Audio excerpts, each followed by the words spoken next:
Gênesis capítulo 17. Versículo 1. Gênesis 17, versículo 1. Quando atingiu Abrão a idade de 99 anos, apareceu-lhe o Senhor e disse-lhe: Eu sou o Deus Todo-Poderoso. Anda na minha presença e ser perfeito. Farei uma aliança entre mim e te multiplicarei extraordinariamente.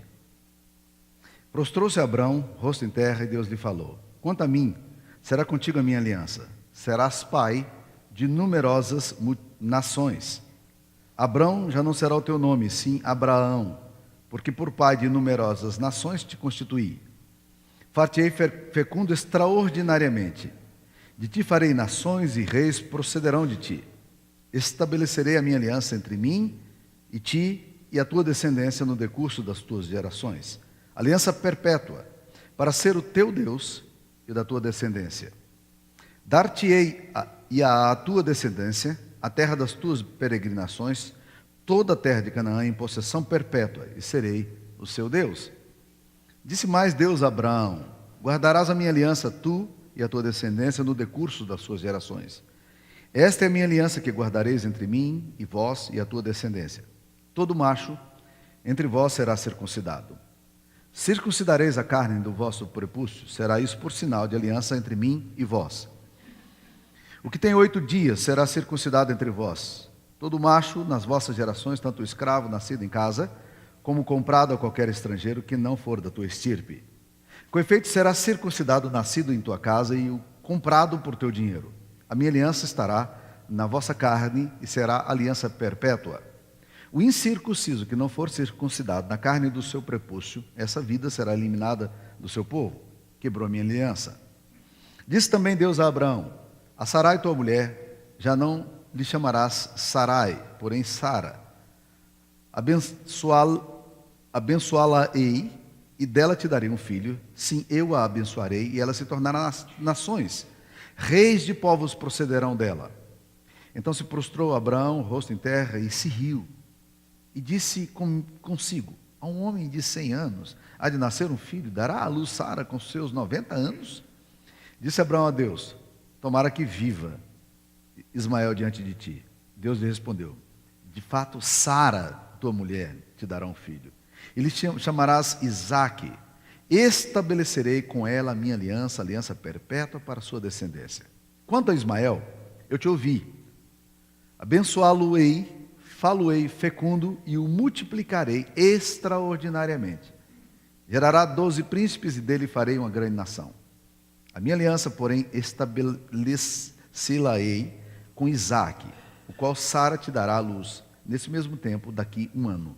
E fim desta fala com Abraão, Deus se retirou dele, elevando-se. Esta é a palavra de Deus, mantenha a Bíblia aberta nesse texto.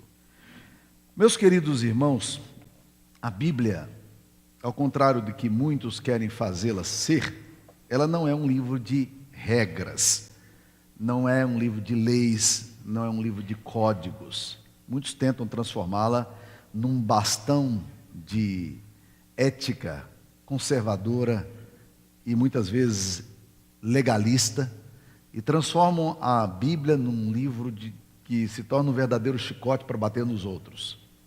Alguns vão além, querem transformar a Bíblia num livro de psicologia. Jesus nunca foi o maior psicólogo do mundo, nunca intentou ser o maior psicólogo do mundo. A Bíblia também não é um livro de química, de física.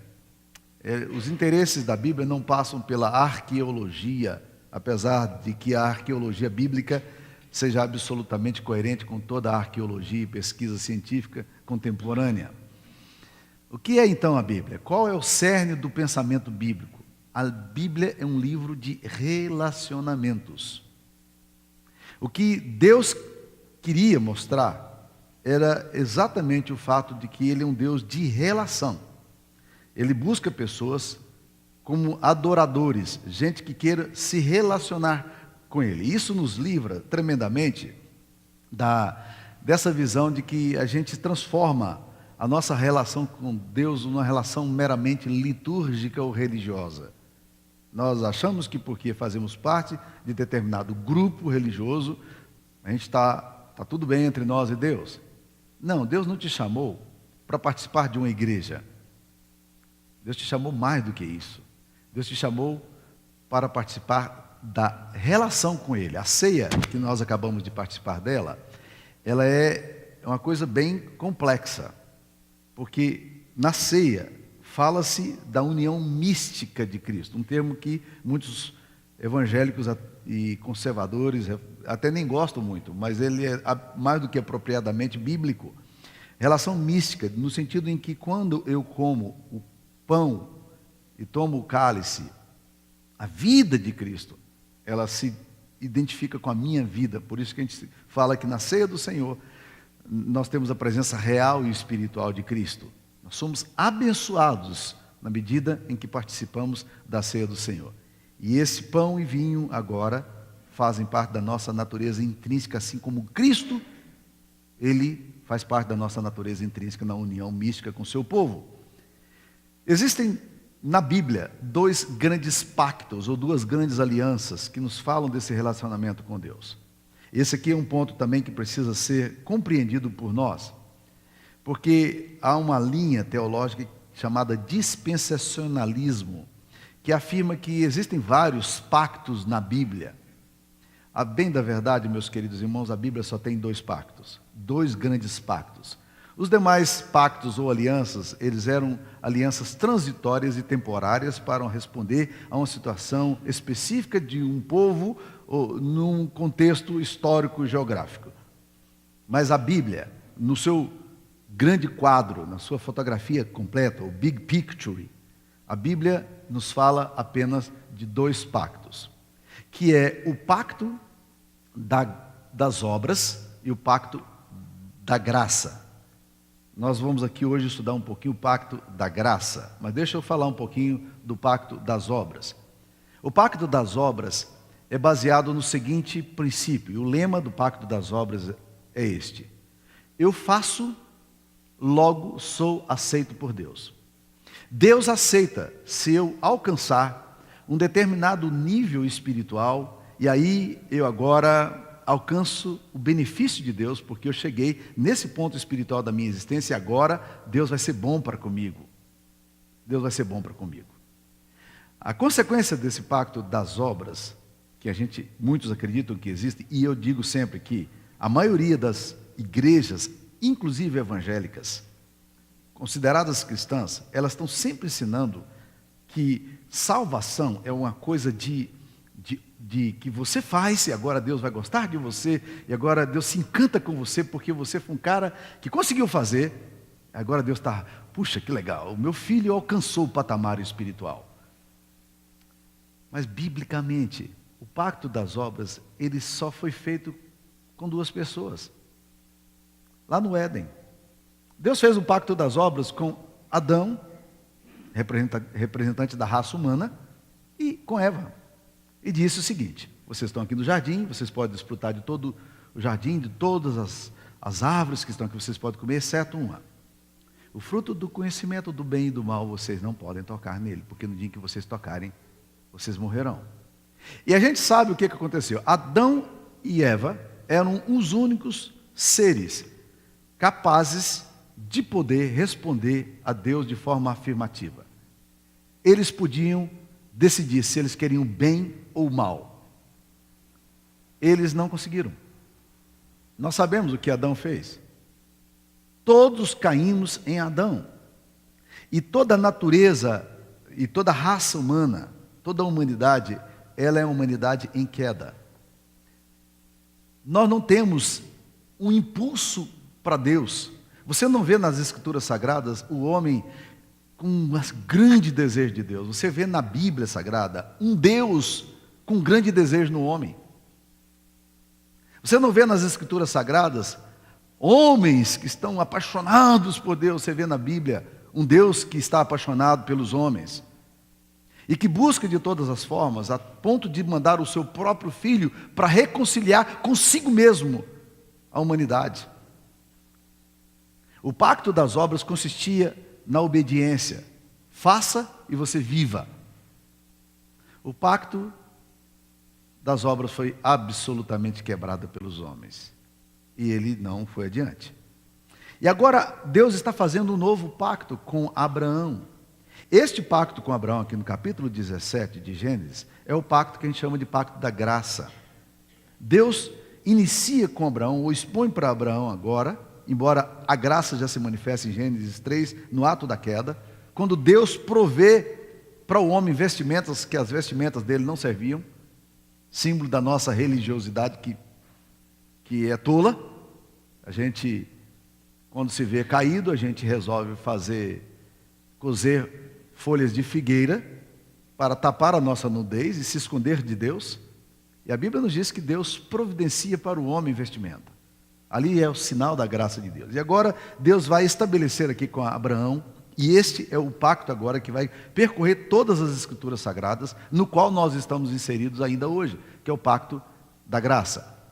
Se na lei, no pacto das obras, o pensamento era, faça, logo você é aceito, na graça muda completamente. Eu sou aceito, por isso faço. Deus me atrai a Ele. Deus me ressuscita entre os mortos, espiritualmente falando, e me traz para viver num relacionamento de amor através de Cristo. É Deus quem inicia o processo e vem ao meu encontro e me atrai a Ele, ressuscitando-me e dando-me vida em Cristo. Nós estávamos mortos em nossos delitos e pecados e andávamos segundo o curso desse mundo, segundo o príncipe da potestade do ar, segundo os filhos da desobediência, como descreve o apóstolo Paulo. Mas Deus, sendo rico em misericórdia e por causa do seu grande amor, Ele nos atraiu a Ele. Nós estamos debaixo das mesmas promessas abrâmicas. Deus vem e a gente começa a perceber aqui nesse pacto como é que ele é feito. Primeiro, quem toma a iniciativa desse pacto aqui é Deus, porque o versículo 1 diz: quando atingiu Abraão a idade de 99 anos, apareceu-lhe o Senhor e disse: eu sou o Deus Todo-Poderoso. Anda na minha presença e ser perfeito. É Deus quem vem a Abraão e diz: Abraão, eu quero agora iniciar uma coisa para as futuras gerações. E Deus então mostra que tipo de pacto Ele quer ter. Primeiro, Ele inicia esse pacto. Segundo, Ele dá as diretrizes para esse pacto. Ele diz: anda na minha presença e ser perfeito.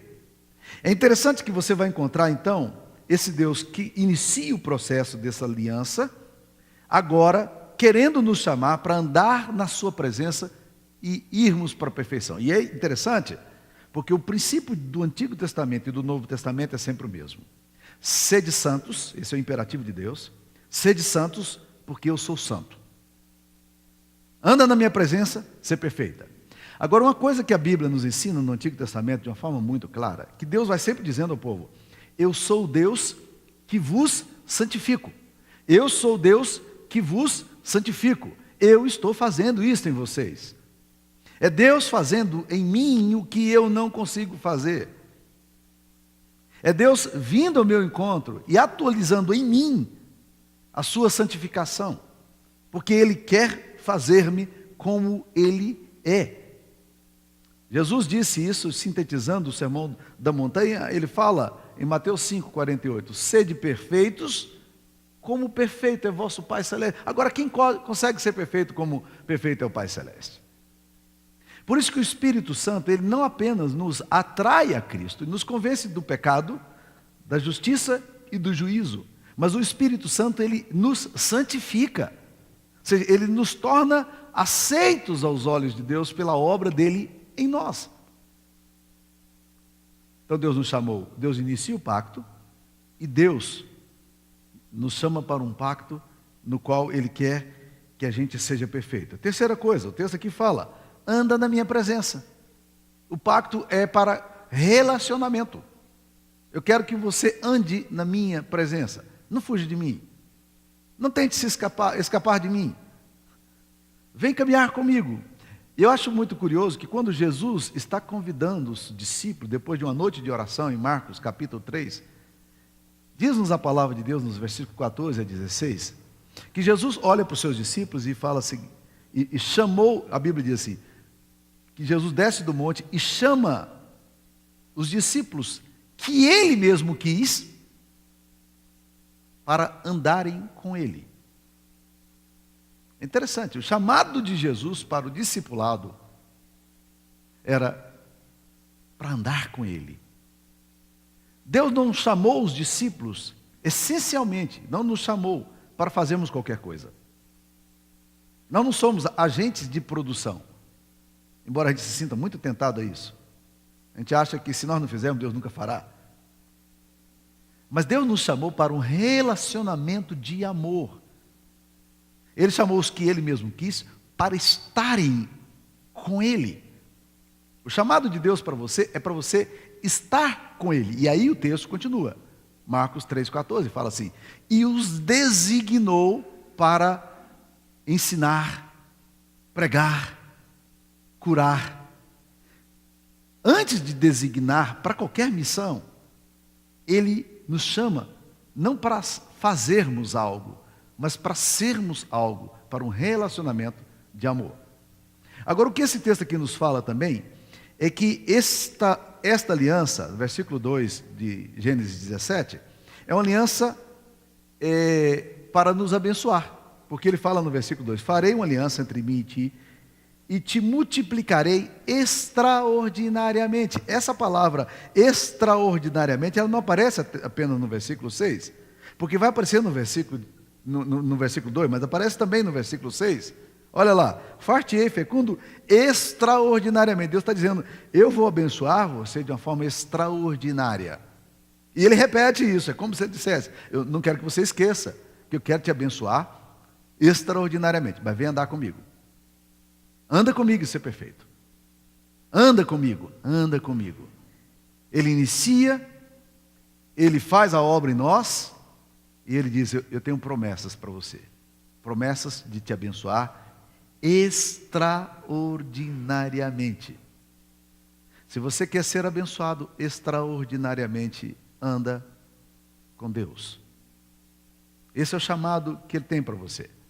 Agora, o texto nos diz mais, e eu quero entrar nesse assunto, porque é provável que haja uma confusão na cabeça de muitos aqui em relação a essa questão da aliança.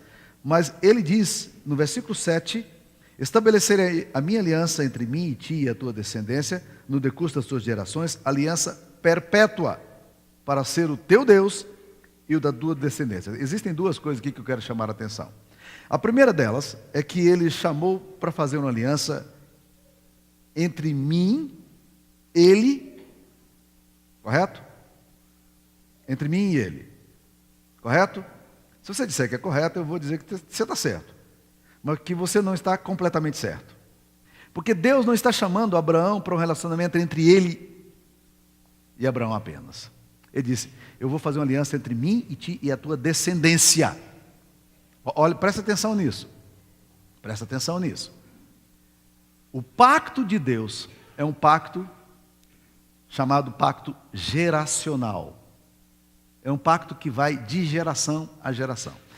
Nos idos de 1980, 1990, varreu no evangelicalismo brasileiro uma onda de quebra de maldição hereditária. Todos os crentes tinham que passar pela quebra de maldição hereditária. Auditórios e ginásios enchiam com pregadores ungidos que agora iam dar a ordem para que quebrasse a ordem, para que quebrasse a maldição hereditária. Ninguém falou nesse ínterim. Ninguém falou sobre bênção hereditária. Mas você sabia que a Bíblia, na maioria das vezes, fala de bênção hereditária e não maldição hereditária?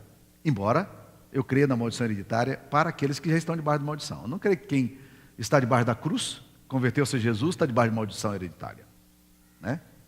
Ah, mas sua avó era benzedeira, era espírita, era médium. Olha, gente, se vocês forem olhar o meu histórico, meu currículo não é nada bom. Porque a minha avó era benzedeira de reunir gente para suas novenas e fazer sinais exóticos. O meu avô era um cara que entrava, ele era de uma espiritualidade fraterna. E quando vejo essa espiritualidade fraterna aqui na Avenida Goiás com o Brasil aqui, eclética, aquele negócio maluco assim, eu penso no meu avô. Meu avô era daquele tipo ali, maluco assim, tá? Entrava para o quarto, ia fazer as preces dele, orar aos gurus dele, aos santos dele, às rezas dele. Eu nasci num contexto assim. Agora você vem para mim e diz assim: pastor Samuel, você está debaixo de maldição porque o seu avô, ele tinha esse negócio. Eu digo: é ruim, hein? Eu estou debaixo da cruz, meu irmão. O sangue de Cristo me purifica de todo pecado. As coisas antigas se passaram, tudo fez novo. Eu estou debaixo de Deus. Não estou debaixo de maldição, não. Estou debaixo da bênção. Louvado seja o nome do Senhor. Agora, uma coisa que nós temos perdido muito é essa compreensão da bênção hereditária. Deus quer abençoar você e quer abençoar sua família. Quando Paulo pergunta ao carcereiro em Atos 16, o que farei para ser salvo? A pergunta dele é individual. O que é que eu faço para ser salvo? E Paulo e Silas respondem a ele o seguinte: crê no Senhor Jesus e será salvo. E parou? Não. Crê no Senhor Jesus e será salvo tu e a tua casa. Promessa para a família. Abraão é chamado por Deus agora para um pacto de Deus com a família. Agora presta atenção, gente, uma coisa muito importante. Nós oramos por muita bobagem. Você sabe disso, né? Existem muitas orações aí que, graças a Deus, Deus nunca ouviu. Mas a gente esquece de orar de acordo com a Bíblia. Está aqui uma oração, meu querido irmão, que você pode ir para o joelho e dizer: Senhor, há uma promessa na tua palavra de que o Senhor vai abençoar a minha geração, e eu não abro mão disso, Senhor. Isso é promessa e eu quero essa bênção para os meus filhos e para os meus netos. Eu quero isso que o Senhor prometeu, eu não abro mão. Gente, gerações inteiras têm sido perdidas do pai para o filho. Existem igrejas aí que, se não estivesse evangelizando ninguém, e que ninguém se estivesse convertendo, mas se os filhos estivessem na igreja, elas seriam igrejas fortes hoje. Mas os filhos não estão na igreja também. Os netos nem sabem o que é Jesus mais. Mas a promessa de Deus é uma promessa para nós, nossos filhos. E ele diz: agora eu quero que vocês façam um ritual. E aqui a gente entra numa coisa mais complexa. Porque existem dois pontos de vista em relação a isso. As pessoas dizem o seguinte: não, mas no Antigo Testamento circuncidava as crianças. Mas por que nós não batizamos nossos filhos hoje? Nós não batizamos nossos filhos hoje por uma razão simples. As crianças não sabem ainda o que elas vão ser, elas não sabem que posição vão tomar. Ei, para aí. Você acabou de ouvir uma promessa de Deus de que Ele está fazendo uma aliança perpétua contigo, entre você e a sua descendência. E você não toma posse da verdade, é isso aí, né? Presta atenção, meus irmãos, alguns argumentos são frágeis demais. Diz o seguinte: nós não vamos fazer porque as crianças não sabem o que é. Aí eu pergunto assim: interessante, será que Deus não sabia que uma criança de 8 dias não sabia o que ela queria? Deus ignorava essa coisa? Ou as crianças de 8 dias naquela época sabiam o que as nossas crianças hoje, quando são trazidas no ato do batismo, não sabem? Pastor, mas nós estamos debaixo de uma nova aliança. Então vamos lá. É aqui que eu quero chegar também, para a gente poder entender essa questão da nova aliança. Abra lá em Gálatas, capítulo 3. Vamos dar uma olhadinha para vocês verem como o apóstolo Paulo vai explicar essa questão da aliança. Em qual aliança nós estamos? Gálatas, capítulo 3, verso 16. Diz aqui: irmãos, Gálatas 3, verso 15. Irmãos, falo como homem. Ainda que uma aliança seja meramente humana, uma vez ratificada, ninguém a revoga ou lhe acrescenta alguma coisa. Ora, as promessas foram feitas a Abraão e ao seu descendente. Não diz aos descendentes, como se falando de muitos, porém como de um só, e ao teu descendente, que é Cristo. E digo isto: uma aliança já anteriormente confirmada por Deus, que foi feita a Abraão, né? Uma aliança já anteriormente confirmada por Deus. A lei, que veio 430 anos depois, não a pôde abrogar, ou seja, ela não pôde mudar a forma como ela foi feita, de forma que viesse a desfazer a promessa. A lei não mudou nada. A lei, vamos tentar entender qual a razão da lei. Versículo 18: porque se a herança provém de lei, já não decorre da promessa, mas foi pela promessa que Deus a concedeu gratuitamente a Abraão. Qual, pois, a razão de ser da lei? A pergunta dele é a pergunta nossa. Então, para que existe a lei? Com essas cobranças, cláusulas, contratos, por que existe a lei no Antigo Testamento? Se a graça já foi dada em Abraão, para que entra a lei? que muitos acham que é o pacto da lei. Não existe pacto da lei. Qual é a razão da lei? Aí ele explica no versículo 19. Foi adicionada. A lei é uma cláusula que entra num contrato, e eu não quero usar o termo contrato, numa aliança, né? Por causa das transgressões. O que aconteceu? A lei foi dada por Deus para que inibisse ou não permitisse que o homem, sem o Espírito Santo, pudesse cometer tantos delitos que a sociedade seria caótica. A lei foi adicionada por causa das transgressões, até que viesse o descendente, a quem se fez a promessa. Essa promessa foi feita a Jesus. E foi promulgada por meio de anjos pela mão de um mediador. Ora, o mediador não é de um, mas Deus é um. É porventura a lei contrária às promessas de Deus? De modo nenhum. Porque se fosse promulgada uma lei que pudesse dar vida, a justiça, na verdade, seria procedente da lei. Mas a Escritura encerrou tudo sobre o pecado, para que mediante a fé em Jesus Cristo fosse a promessa concedida aos que creem. Mas antes que viesse a fé, estávamos sob a tutela da lei e nela encerrados. Para essa fé, que de futuro, essa fé que vem em Jesus, de futuro haveria de revelar-se. De maneira que a lei nos serviu de aio, e aqui não tem nada a ver com cabeça de aio, né? Aio é um guia, é um mentor. A lei nos serviu de mentoria para nos conduzir a Cristo, a fim de que fôssemos justificados por fé. Mas tendo vindo a fé, já não permanecemos subordinados ao aio. A lei é um parênteses.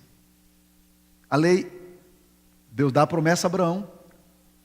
Aí, antes que viesse o descendente, que é Jesus, e o Espírito Santo, manifestando na sua plenitude, aí Deus então coloca esse parênteses pesado aqui. Ó. A lei. Vocês todos estão enquadrados na lei. Mas a promessa nunca deixou de existir. O pacto nunca foi quebrado em Abraão. A aliança perpétua que Deus fez em Abraão é a aliança na qual nós estamos. Quando Cristo veio, esse controle externo da lei não precisa mais. Por quê? Porque agora existe um outro fator muito mais importante e mais preciso do que a lei. Esse fator se chama a operação do Espírito Santo em você. Se o Espírito Santo não é capaz de nortear a sua ética, a sua história, a sua caminhada, meu querido irmão, nem a lei, porque a lei nunca conseguiu aperfeiçoar ninguém. Nós estamos debaixo da mesma aliança que Deus fez. Essa é a aliança perpétua. Deus fez essa aliança.